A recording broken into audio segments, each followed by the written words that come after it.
you follow this channel, you'd recall I stated that the cold start rattle I was having on my 2017 Honda Accord dramatically improved and was less frequent after switching to Valvoline Restore and Protect. However, that noise still shows up on some startups, and to lessen the risk of damage to other timing chain components, I've decided to replace the timing chain tensioner, which is thought to be the cause of the cold start rattle on this generation of Honda. But will replacing the timing chain tensioner finally end the cold start rattle? I also found out the hard way why you shouldn't take out the locking pin on a used timing chain tensioner. More on that at the end of the video. Now let's get this.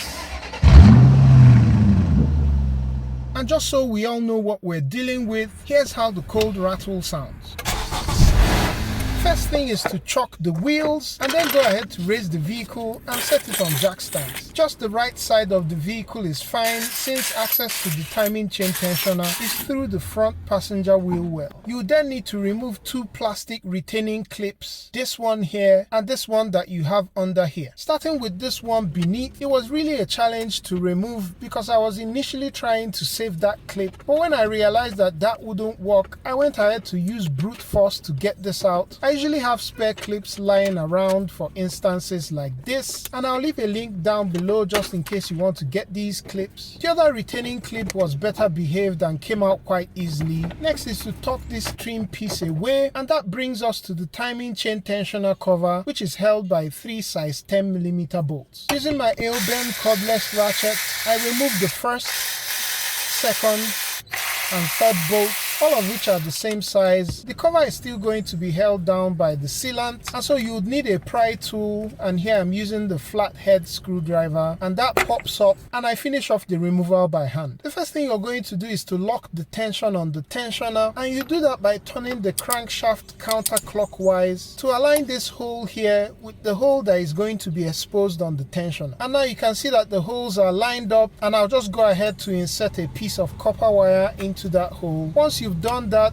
you want to turn the crankshaft clockwise a bit so that the wire gets locked in place. Once this happens, the tension is relieved, and we can then go ahead to remove the 2 bolts holding the tensioner down. I take off the first, and the second bolt comes off as well. They are both the same size and length. Tensioner is a bit finicky to get out, but what I found that worked was to use my hand to push up this part, and then using a circlip plier, I was able to get behind the tensioner and then pull outwards. Sorry for occluding the view, it's a tight space to film in, and the tensioner comes off. Now let's go ahead and unbox the new one. You can see that it has the locking pin in place. You only want to remove this locking pin after you've installed the tensioner. Now you see that the old one has a filter which the new one doesn't have. It's metal, and so we're going to reuse that. However, I noticed that it would appear that some of the pores of the strainer are blocked. I'm not sure whether this is just oil droplets or varnish, but holding it up against the sky, you can really see that some of the pores are blocked. And so I go ahead to hit it with some engine degreaser. Maybe this was what Valvoline Restore and Protect was helping to clean off, which improved the cold start rattle. However, even after using the engine degreaser, I can still see some pores are clogged, and maybe not something you may be able to appreciate on camera, but it does look to me like there's still some varnish on some of these pores. And you can also see some varnish on these retaining clips, and for me this means one thing: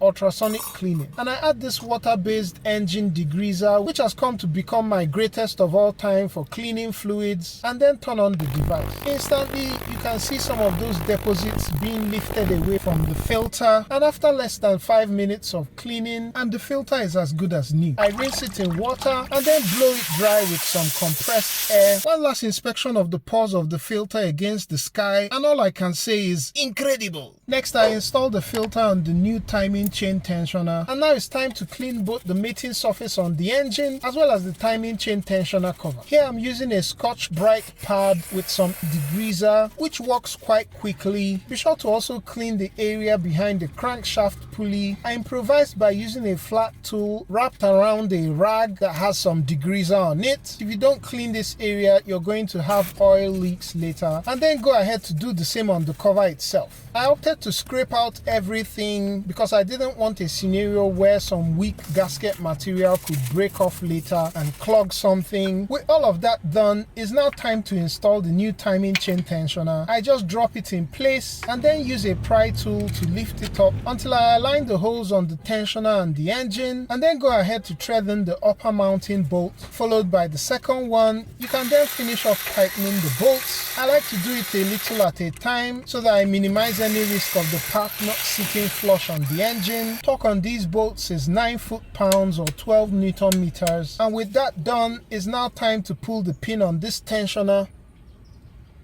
That was so satisfying. I apply some Honda bond around the mating area of the timing chain tensioner cover. Just be sure to go around the inner parts of the mounting holes. When I use sealant on engine mating surfaces, I generally don't start the car for at least 12 hours. But see what the instructions say regarding the cure time for whatever sealant you use. I go ahead to reinstall the cover and then guide in the bolts and tighten them down as well. Torque on these bolts is the same 9 foot-pounds or 12 Newton meters. Now let's see whether that annoying cold start rattle is gone for good. But just before that, here's why you shouldn't take out the locking pin on your used tensioner. It's basically a cannon and it's just going to violently eject. Just to mention that the first time you start the car, you're likely going to have the same rattle, and that's because there isn't any oil in the timing chain tensioner. So here's the very first start the next day after fitment. You can hear that rattle clearly, so you're really looking at the next cold start opportunity to assess. And so 2 days after installing this, here's the real first opportunity to assess if this has worked. As you could hear, that was buttery smooth, and that cold start rattle is completely gone. Links to all the parts and tools are down below. Hope this was helpful. Do check out other content I have on the channel if it was, and I'll catch you on the next one. Peace.